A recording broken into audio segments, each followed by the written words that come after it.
ఏమండోయ్, మీ కథానాయిక ఏకంగా ఇంటికి వచ్చేసింది.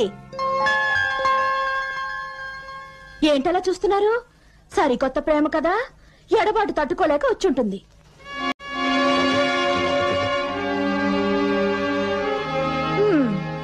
డాబా మీద కూర్చుంటారు, గదిలో కూర్చుని గుసగుసలాడుకుంటారు, మీ ఇష్టం.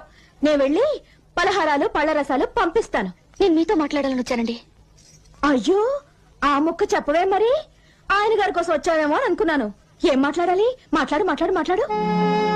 మధు గారిని మీరు అనవసరంగా అపార్థం చేసుకున్నారండి. అర్థం చేసుకోవడానికి, అర్థం చేసుకోవడానికి నువ్వు తయారయ్యావుగా. అది కాదండి. నోర్ముయ్, నా మొగ్గుని వల్ల వేసుకుంది చాలక నాకు నీతులు చెప్తున్నావా? ఎంత ధైర్యమే నీకు? నేనింకా సత్యకాలపు మనిషిని కాబట్టి నీతో మాట్లాడుతున్నాను, లేకపోతే నీ గోప గుయ్యం అనిపించేదాన్ని. సీత, ఏం మాటలవి? ఏమిటి? అది మీ వెనక పడింది కదా అని దాన్ని వెనకేసుకొస్తున్నారా?